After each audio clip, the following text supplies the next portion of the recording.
This is going to be interesting, okay? The basis project is about the transhumanization, okay? And what the T27 implants mean to him. Oh boy. Okay, I'm going to give it to you, all right? But don't frighten me to death. Okay? Over to you, Karen. All right? Can you hear me? Yes? Yep. Yeah, okay. Over to you, Karen. Fire away, thanks. Okay. I'm losing my cherry here today, so if I don't structure things perfectly, I mean, forgive me. And also, anything really could happen, because I literally am, at times, a human being that is remote controlled completely. And I'm no hippie either. In fact, the two things I've heard most in my life from other people are that, he has to look it up on a list, you know, that I'm so very different when people meet me to how I'm described by other people.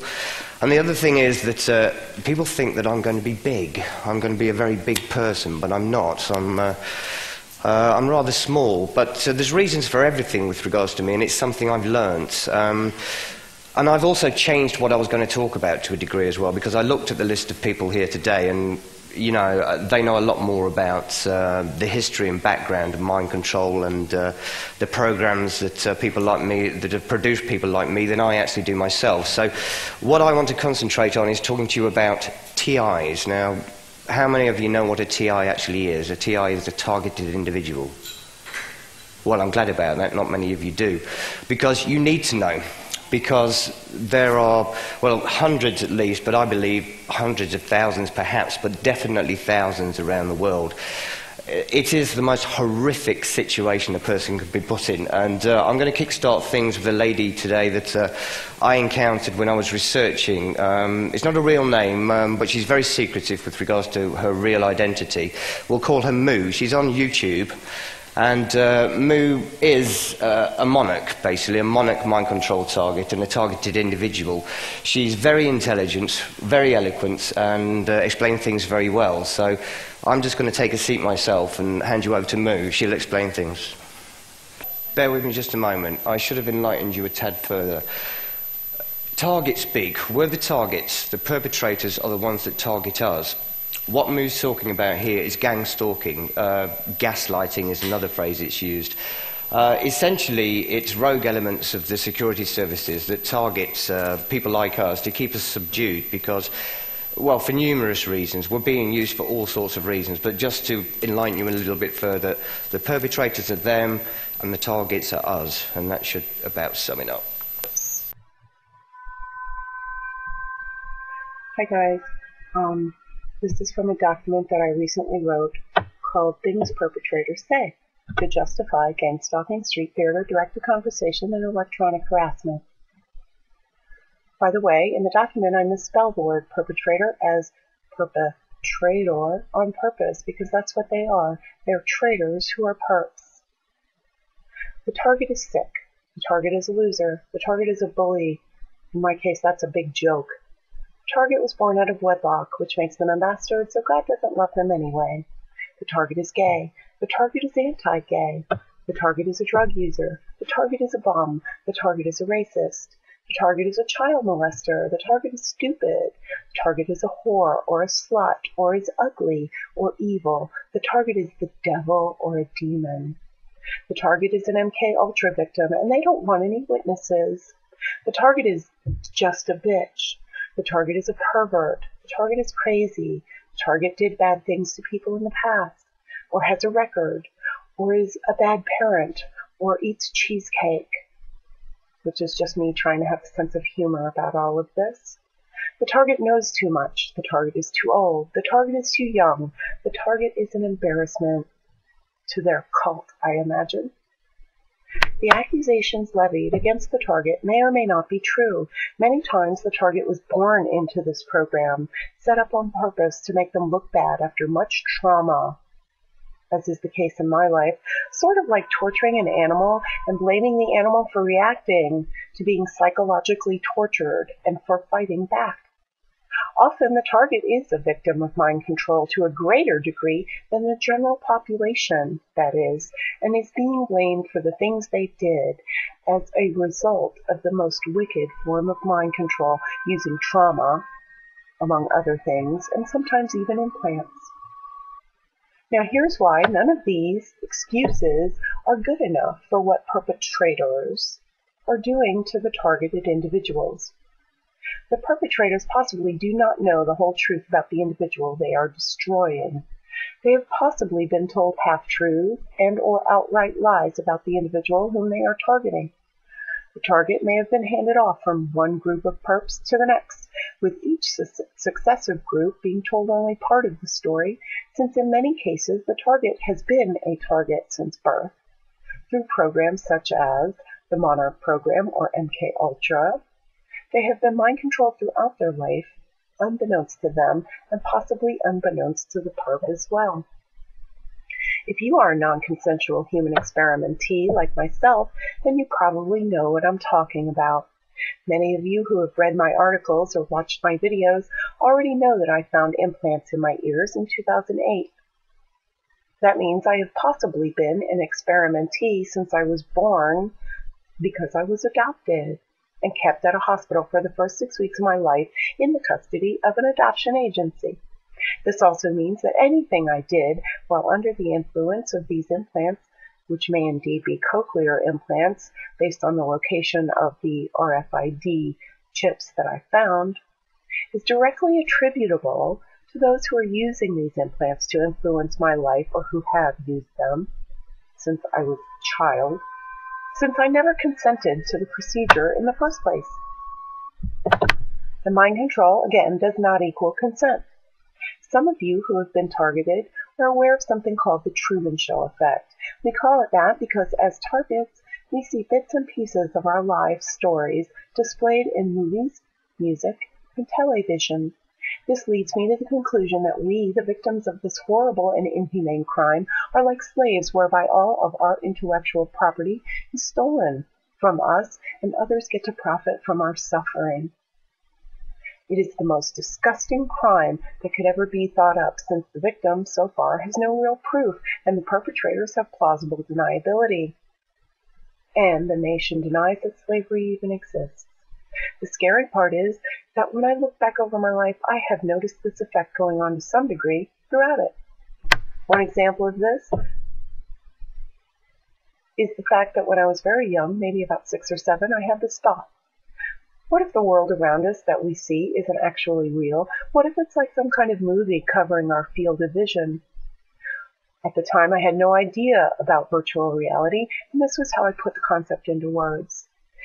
Years later, I would see Disney come out with the 365-degree movies at Epcot. Eventually, I would see the concept in movies such as The Matrix and Dark City. It seems to me that someone or some group has VIP access to the collective unconscious and is able to steal from people who are held down for just such a purpose. Some of you may see how this is done on both physical and metaphysical levels. Now it seems that is what I am seeing in this world. It is a world where we are made to believe that everyone has the same chance in life, but it is hardly the case. It has become a world where our intellectual property is stolen, and then they sell it back to us in the form of movies, music, and television. What if there's a whole section of the population going through this on some level? One example would be how there are inventors who have become targeted individuals. Another would be how Renee Case, the nurse who invented Essiac-T, had sold her idea to a pharmaceutical company that shelved it after promising that they would research and develop her formula as a cure for cancer. Another would be how Ayn Rand died not too long after she and the producer of the film Atlas Shrugged had an argument about her wanting artistic rights to make a certain scene the way she wanted it. During the argument, the producer said something like, "That's all right, I'll just wait until you die and make the movie how I want to." This happens all the time, although most people either don't notice it or don't want to admit it. I bet that all these people writing in blogs are being stolen from in some form or another. We live in a wheel where everyone steals, is what I heard the band Bush say some time ago. I would hope that this form of slavery doesn't last forever, because I fear it causes major problems in people's lives, probably on a subliminal level, and they are possibly disturbed by the sense that they are being ripped off but cannot put their finger on what is really going on. As a result of this subconscious feeling that you are being robbed, you may have emotional issues that end up affecting the way you interact with others. Eventually, this will get used against you, even though it cannot be truly blamed on you. Would those who perpetrate this horrible crime on victims continue to do so if they were conscious of what we victims have been going through as a result of this legal type of slavery? Any negative karma generated by the slave happens as a direct result of living in reaction to an unknown cause of suffering. And that karma must be reaped by those who benefit from the slave's misery of being a slave in a society that refuses to admit that slavery even exists. When someone who is not of a privileged class tries to do something that is not a typical vocation for a lower to middle class individual, they end up becoming overtly targeted, whereas before that point they probably didn't notice the targeting was happening. This seems to be a form of psychic vampirism, whereby the target is a victim and the perpetrators are the vampires. The victims are bled dry of their creative inspiration, their resources, and any of their forms of support.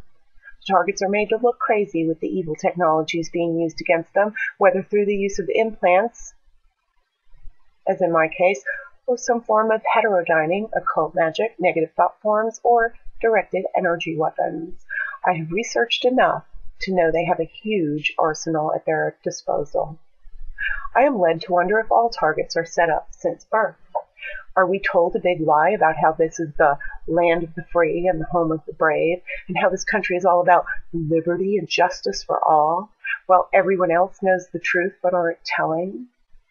Does everyone know that we targets who were used since birth by the vampires all around us are targets, and we don't? I have been told that I'm a ritual sacrifice, which is why my life looks like someone upstairs was playing a big joke on me. And if you've seen my other videos about symbolism and language, you'll understand what I'm talking about. Numerology does seem to play some kind of a role in the lives of various targeted individuals I have met. Could that be how many of us are picked out at birth, possibly stolen through adoption and sold into these sick programs of covert slavery? I guarantee that if you are a real target, you either have the number 12 or the number 11 in your numerology, if not both. And if not that, then I bet you might have the letters A-N in your name somewhere, especially if combined with a C or CH. Here's what they ought to say to be closer to the truth of the situation. We traumatize you from birth, and then we blame you for not being perfect. We make you nuts and then blame you for being that way. We steal from you on so many levels and then blame you for feeling the need to hold on to things, which we call selfishness. We torture your mind and then blame you for reacting to it. We steal your intellectual property and then blame you for feeling disturbed. We ruin your life and then blame you for not being able to make your way in the world. We turn your whole life upside down and then blame you for being negative. We cause you physical and mental problems, but then deny you disability. We program you from birth and then blame you for not being what you were supposed to be had we not messed with your head in the first place. And in my case, we make you spend half your childhood in a house full of mirrors and then blame you for being a narcissist. Also, in my case, we place every importance on your body as a woman and then blame you for being too focused on your body. Ladies and gentlemen, this is the world of the double bind, designed to cause cognitive dissonance in those who are the designated sacrifices. Problem, reaction, solution. They cause the problem in you and accuse you of being the problem, and then demonize you for your reaction, and the apparent solution is torturing you to death. I even heard one of them tell me that we are just food for them. Well, let them reap that karma, all of it, in my humble opinion. I'm about tired of this crap. Are we? Yeah. Yeah, no, that is real. This lady is being tortured to death. She is a ritual sacrifice, as she said. This is happening all over the world. I'm also one of those people. I spent months, years of my life in isolation being targeted with directed energy weapons. In a moment, I'm going to show you what's inside of me. I am literally wired up internally from my head to my feet with technology. They spent years convincing me as well, but I'm also property of the British Army. I'm a psychological warfare operative. I've got to bring this above board. People have to know this. They need to know this. I've survived so many attempts on my life, it's unbelievable. But I'll perhaps go into some of that a little bit later on. I think I should move on straight away now to showing you. I might need your help in a moment, mate. Yeah, cool. Okay. Right, that's the inside of my head, that is. You know, that's my mind. It should really just belong to me. But what you can see here in the cochlear regions, they are T27 biomedical implants. Now, I was told this by a doctor at King's College Hospital in London. Went to see a friend who worked at an analyst's house in the city who works in the medical research field. We were to discover that T27 biomedical implants are openly for sale on the internet, but they're designed for non-human free-roaming primates so that they could be monitored in the wild by scientists via specialist computer and satellite monitoring equipment. In other words, high-tech monkey monitors, basically. But below my brain here as well, this is blown up so it gets a bit more distorted. I can try and take that down a bit, actually. Hang on. Yeah. As you can see below my brain here, there's a white triangular bit as well. That's a truss. This is all linked together. This is called wetware. Now, I'll move on to the next one in a moment, but you'll also see that there are probes inserted into my brain. Now, most of you these days will at least use a mobile phone or a laptop, as this one can be linked to the internet via wireless, via ELF radio waves. That's extremely low frequency radio waves which can penetrate human tissue. My brain is linked up to military computers, hence I can be completely taken control of because they can enter my brain. The computer it's linked up to can instantly translate all of my brain's electrical activity into pictures, words, even smells. You really have no idea